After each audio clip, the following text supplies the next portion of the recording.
Twin Cities eatery gets another presidential shout-out. A pizza chain in Minneapolis.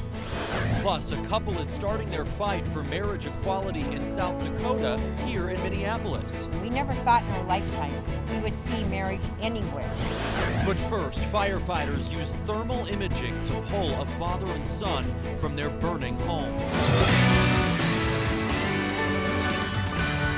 That father in St. Paul is in critical condition tonight. Firefighters pulled the man and his 3-year-old son from that burning building. Adrian Broaddus talked to the family members and has our top story tonight. Adrian? Fred Stewart, Sr. and Jr. were both unconscious when paramedics responded to their apartment fire. That's little Sr. behind me. Those paramedics who were in the neighborhood are part of an ongoing training program. It's made up of more than 1,400 first responders and paramedics in Minnesota and Wisconsin. Tonight, Fred Sr. is in critical condition and little Fred is expected to be released soon. However, it's likely the outcome could have been much different had the responding medics not been in the area.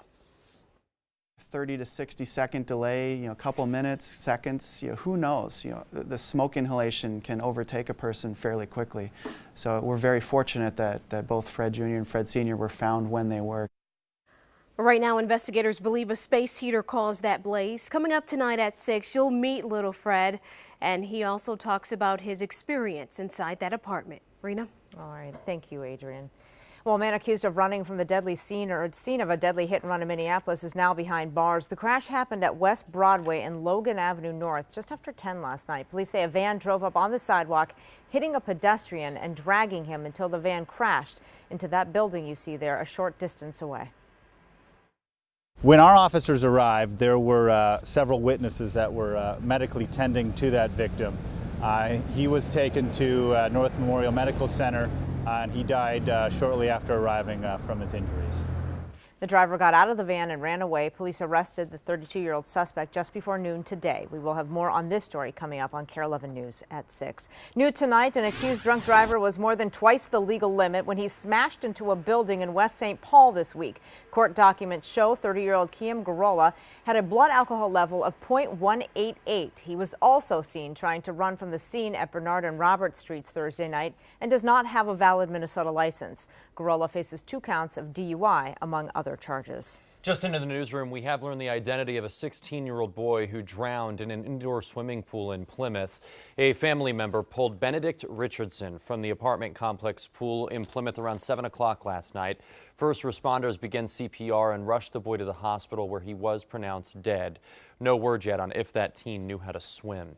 Wedding vows spoken in Minneapolis today are about to become the center of a legal battle in South Dakota. Renee Tessman joins us to explain why a Rapid City couple came here to say I do. Renee? Well, after 27 years of being in a committed relationship, Nancy Robron and Jenny Rosenkrantz of South Dakota tied the knot in a private ceremony in Minneapolis today. Minneapolis Mayor Betsy Hodges officiated that ceremony. They didn't want cameras inside for that moment, but afterwards they did hold a press conference. On their marriage certificate, they have changed their last names from Robron and Rosenkrantz to Rosenbraun. They say combining both names gives them their own identity as a married couple. They plan to be the first South Dakota residents legally challenging that state's ban on same-sex marriage and the state's refusal to recognize such nuptials. We recognize it for us because of the federal protections that we get. We didn't need to tell you that we've been a couple. 27 years, if that doesn't do it, nothing's gonna.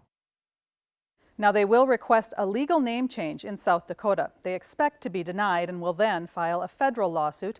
Their Minneapolis lawyer, Joshua Neville, says the Rosenbaums will challenge a federal provision allowing states not to recognize same-sex marriages performed elsewhere. The South Dakota Attorney General says he will defend that state's constitution. All right, we'll continue to watch that. Thank you, Renee. A handful of road closures to look out for this weekend. Part of I-94 in St. Paul is shut down right now for road construction. Westbound lanes are closed from Highway 61 to 35E. Eastbound lanes are closed from 35E to Mounds Boulevard. It should all reopen by Monday morning. Also expected to reopen for the Monday rush, Highway 62. Both directions are currently shut down between Highway 100 and 35W. Crews are working on the new Xerxes Avenue Bridge.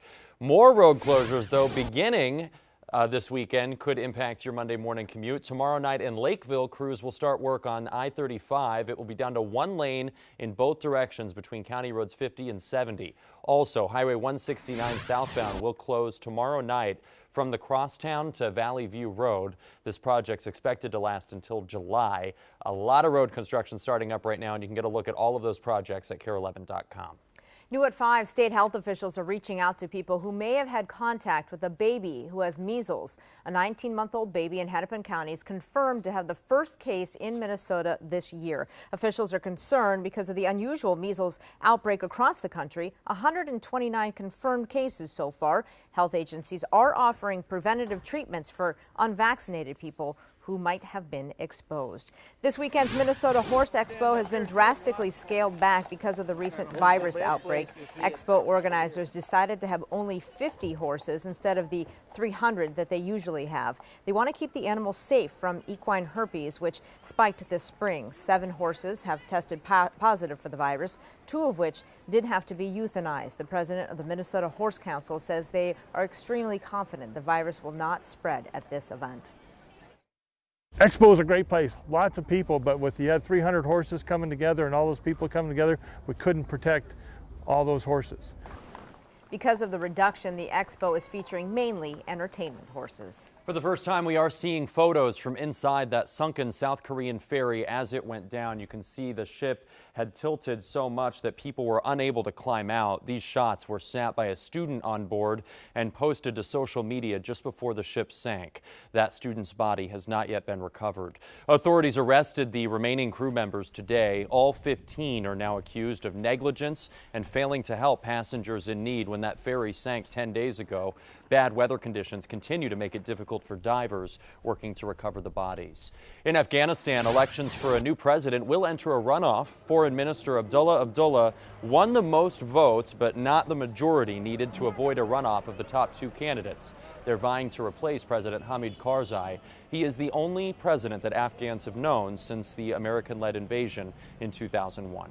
President Barack Obama received a red carpet welcome today in Malaysia, but his attention is also focused on Ukraine and the new round of sanctions against Russia that could come as early as Monday. Despite that threat, Brian Moore explains there is no sign that Moscow is backing down. In Malaysia, a royal welcome for President Obama, the first U.S. leader to visit that country in nearly half a century. Well, I would like to propose a toast to the strength of our relationship, the power of our friendship.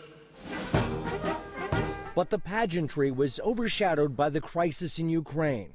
The United States and its G7 partners announced they're ready to pull the trigger as early as Monday on a second round of sanctions aimed at the inner circle of Russian President Vladimir Putin. And if Moscow's supporters in Ukraine won't lay down their arms, the U.S. warns of even more sanctions designed to hobble key sectors of the Russian economy. Secretary of State John Kerry and Russian Foreign Minister Sergei Lavrov talked on the phone Saturday, but there was no hint of action. Back in Malaysia, government officials were grateful to thank President Obama in person for American assistance in the ongoing search for missing Malaysian Air Flight 370.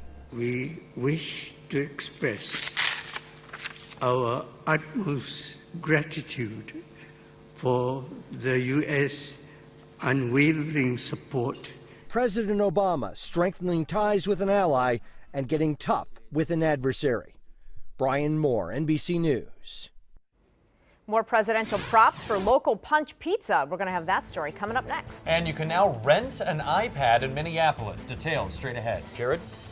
Well, a little bit of sunshine today, some hazy skies beginning to build on in, and this is a little a tale of things to come. Rain and snow developing to our west. We've got rain in the forecast starting tonight, some showers and thunderstorms, and one of the wettest 7-day forecasts I've seen in a while. Details are coming up. The grand opening of this St. Paul grocery store is just the continuation of a tradition. Minnesota's newest immigrants claiming their piece of the American dream. Sunday at 10 in the land of 10,000 stories. Another presidential boost for a local pizza shop. In my State of the Union address, I talked about pizza. More specifically, I talked about a pizza chain in Minneapolis, Punch Pizza. In his weekly address this morning, President Barack Obama talked about Punch owner John Serrano's decision to pay all his employees at least $10 an hour. Mr. Obama today said that story inspired New York restaurant owner Yasmin Ibrahim to give her employees a living wage by the end of the year. It is part of Obama's message to raise the minimum wage. It will allow us to attract and retain better talent, improving customer experience, reducing employee churn, and training costs. We believe doing so makes good business sense while at the same time having a positive impact on the community.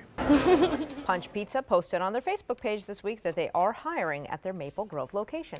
After nearly 2 years of construction, doors opened today on the newly renovated Walker Library in uptown Minneapolis. The location at Hennepin and Lagoon now includes a remodeled children's center and a machine that lets you rent out iPads for 2 hours. The $12 million renovation also features improved pedestrian and bicycle access, better parking, and more space.